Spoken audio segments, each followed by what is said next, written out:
Hello everyone, मैं उम्मीद करती हूँ आप ठीक होंगे, अपना और अपनों का ध्यान रख रहे होंगे। आप देख रहे हैं official government vacancy update YouTube channel, जहाँ पे डेली जॉब अपडेट्स आपको बताए जाते हैं। अगर आप भी हमारे चैनल पे पहली बार विजिट कर रहे हो और इसी तरीके से चाहते हो कि हर एक जॉब अपॉर्चुनिटी आप तक सबसे पहले पहुँचे विथ ऑफिशियल नोटिफिकेशन, जिसका लिंक मैं डिस्क्रिप्शन बॉक्स में डाल दूँगी, तो आपको फटाफट चैनल को सब्सक्राइब कर लेना है, बेल आइकन को प्रेस कर लेना है, ताकि जो भी नेक्स्ट वीडियो चैनल पे आ रही है उसका नोटिफिकेशन आप तक सबसे पहले पहुँच जाए। और मैं मोटिवेशन से ज़्यादा डिसिप्लिन में बिलीव रखती हूँ, तो हमारे चैनल को सब्सक्राइब कर व्यूज़ को बढ़ाएँ, ताकि मैं डिसिप्लिन को मेंटेन रख सकूँ और आप सबके लिए जॉब या वैकेंसी अपडेट सबसे पहले ला सकूँ। और मेरी इच्छा है कि आप लोगों का सिलेक्शन हो, और मैं आप सबके लिए विश करूँगी कि आपका सिलेक्शन हो जाए। तो हमारे साथ वीडियो के अंत तक बने रहें, ताकि कोई भी चीज़ आपसे मिस ना हो जाए। तो मैं वीडियो को स्टार्ट कर रही हूँ, और हर एक जानकारी वन बाय वन आपके साथ साझा करूँगी। अगर फिर भी आपको कोई डाउट्स रह रहे हैं तो आप मुझसे कमेंट सेक्शन में पूछ सकते हैं। मैं ज़रूर ट्राई करूँगी उसको दूर करने का। तो वीडियो को स्टार्ट करने से पहले मैं आपको एक ब्रीफ नोट दे रही हूँ, अ, कि मैं आपको आपके साथ मैं क्या-क्या बताऊँगी। मैं आपको फॉर्म भरने का डेट बताऊँगी, ये किसके-किसके लिए आया है वो बताऊँगी, महिला, पुरुष, या फिर मैं और भी बताऊँगी कि किस ऑर्गेनाइज़ेशन का है, आपको कितना फ़ी भरना पड़ेगा।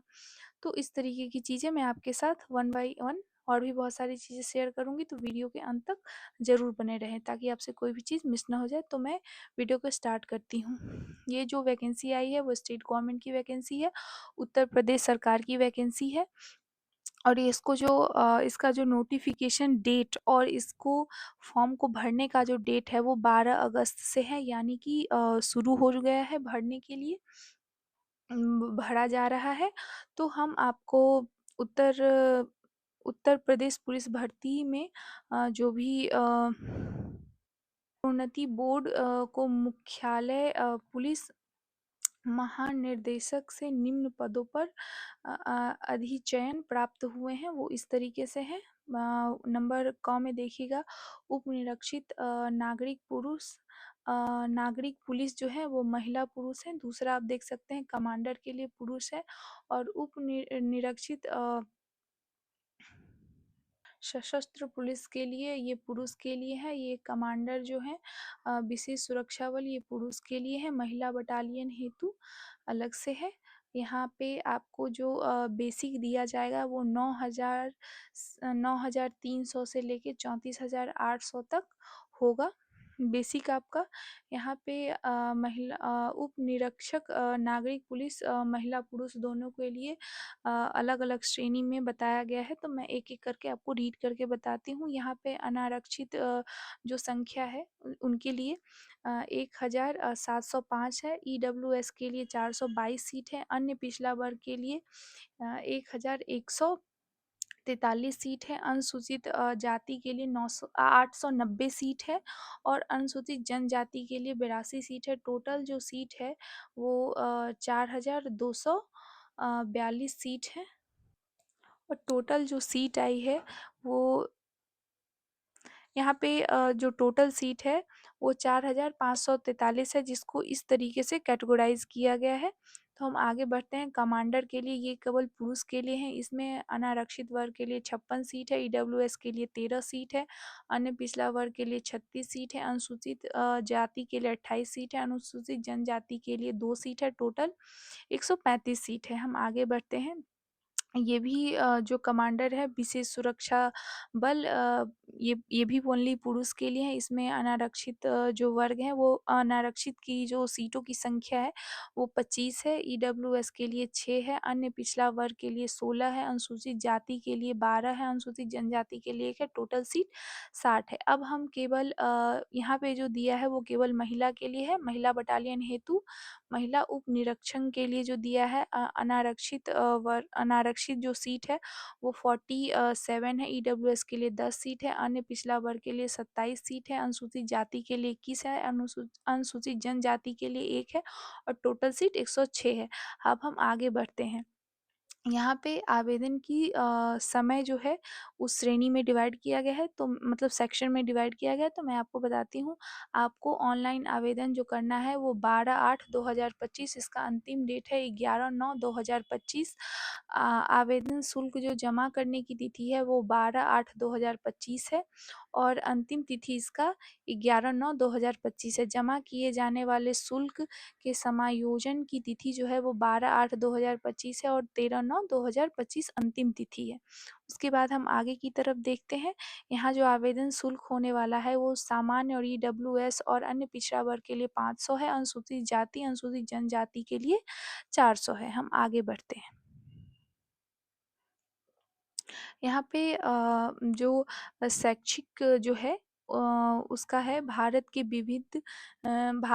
में विविध द्वारा स्थापित किए गए विश्वविद्यालय से स्नातक उपलब्धि या सरकार द्वारा मान्यता प्राप्त उसके समक्ष कोई अनाहर्ता, मतलब इसका मीनिंग ये है कि आपको आपका जो ग्रेजुएशन है, आपका जो स्नातक है ग्रेजुएशन, वो मान्यता प्राप्त विश्वविद्यालय से आपका सर्टिफिकेट होना चाहिए आपके पास। आगे हम बढ़ते हैं। ये जो दिनांक है यहाँ पे महिला पुरुष का जो डेट काउंट होगा, जो वर्ष होना चाहिए वो 21 वर्ष से लेके 28 वर्ष तक के होने चाहिए और अभ्यर्थियों का जो जो दिनांक होगा वो 1/7/2025 से काउंट किया जाएगा और 2/7 1997 से पहले तथा 1/7 2024 के बाद का नहीं होना चाहिए, ओके। इससे पहले का चलेगा, 2/7 1997 से पहले का चलेगा, लेकिन 1/7 2024 का नहीं चलेगा, ओके। हम आगे बढ़ते हैं।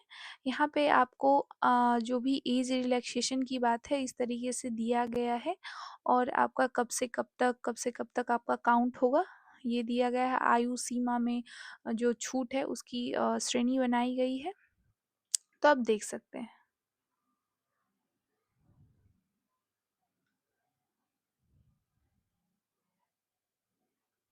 भर्ती की जो प्रक्रिया है वो हम आपको बताएँगे। यहाँ पे लिखित परीक्षा होगा जिसको 4 सेक्शन में डिवाइड किया गया है। मैं आपको विषय बताती हूँ। सामान्य हिंदी का क्वेश्चन रहेगा जो जिसमें 40 प्रश्न रहेंगे, 100 नंबर के रहेंगे।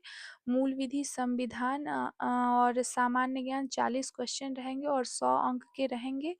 अ, संख्यात्मक एवं मानसिक योग्यता परीक्षा होगी जो 40 अंकों का कुल 40 क्वेश्चन होंगे और 100 अंक का होगा और सेक्शन 4 में मानसिक अभिरुचि परीक्षा, बुद्धि लब्ध परीक्षा और तार्किक परीक्षा, उसमें 40 क्वेश्चन होंगे और 100 नंबर के होंगे। मतलब जो भी यहाँ पे विषय है वह उसका 40 क्वेश्चन पूछे जाएँगे आपसे। 40 क्वेश्चन पूछे जाएँगे और हर जो पेपर होगा आपका वो 100 अंकों का रहेगा। तो हम आगे बढ़ते हैं। ये नोट्स दिए हुए हैं, इसमें जो लिखित परीक्षा है वो आपका 2 घंटे का समय होगा, यानी 120 मिनट दिए जाएँगे और प्रश्नों की जो संख्या रहेगी वो 160 होगी। हम आगे बढ़ते हैं।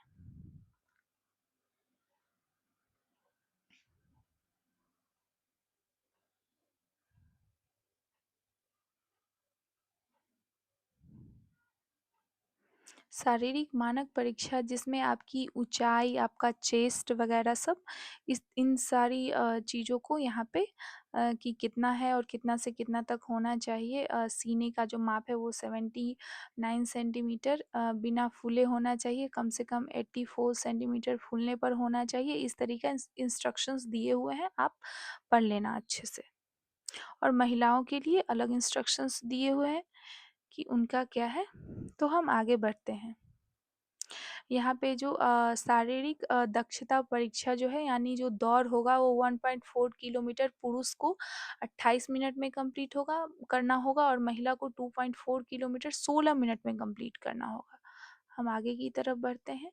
यहाँ चयन एवं अंतिम योग्यता सूची का जो हो है उसके बारे में दिया गया है। यहाँ पे नोट्स है, आप उसको भी एक बार रीड कर लेना। आरक्षण श्रेणी व आयु सीमा में छूट, ये तो मैंने आपको पहले ही बताया है। आगे हम बढ़ते हैं। यहाँ पे लंबवत आरक्षण आपको आप अगर कोई भी प्रमाण पत्र बनाते हैं अनुसूचित जाति, जनजाति या अन्य जो भी बनाते हैं वो यहाँ पे आपको प्रमाण पत्र देने वाले समक्ष अधिकारी के इन सब अधिकारी आपको बना के देंगे। आपको इन्हीं अधिकारियों के पास जाके बनवाना है अपना प्रमाण पत्र जो भी आपका है।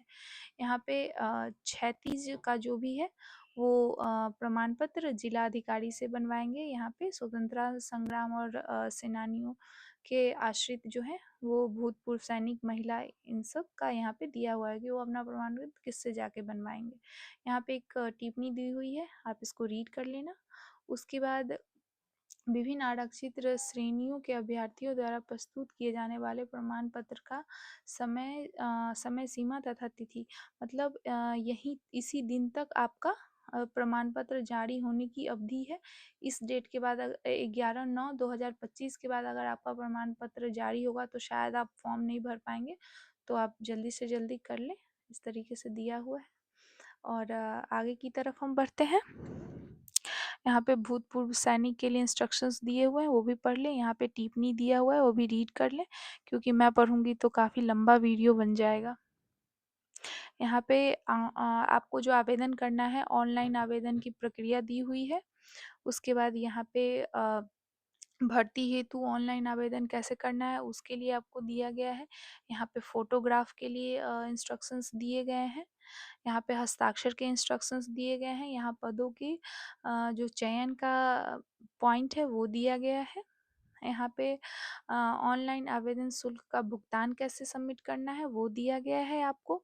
आवेदन की प्रक्रिया के अन्य बिंदु दिए गए हैं, वो भी आपको एक बार पढ़ लेना है। भर्ती से संबंधित अन्य महत्वपूर्ण निर्देश भी दिए गए हैं, वो भी आपको पढ़ लेना है। यहाँ पे एक बार जाके रीड कर लेना है। यहाँ पे हेल्पलाइन नंबर भी आपको दिया गया है 180091100005, तो आपको जाके पढ़ लेना है। बोर्ड का निर्णय होगा वो अंतिम निर्णय होगा। अब हम इसके आगे देखते हैं क्या है।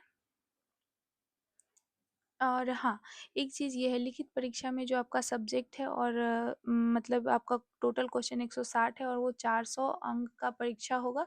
और सामान्य हिंदी में क्या-क्या आपको पढ़ना है, मौलिक ज्ञान, हिंदी वर्णमाला, इन सब तरीके का चीज़ है, तो आप एक बार पढ़ लेना। यहाँ पे आपको भारतीय नागरिक सुरक्षा संहिता पढ़ना है, यानी बीएनएस पढ़ना है। ये भी आप एक बार पढ़ लेना आप अपने चारों सब्जेक्ट का, कि आपको क्या-क्या पढ़ना है और क्या-क्या नहीं पढ़ना है। और आप अच्छे से तैयारी कीजिए। और यहाँ पे डिफरेंट टाइप्स ऑफ फॉर्मेट दिए गए हैं। मैं एक बार सारा आपको दिखा देती हूँ।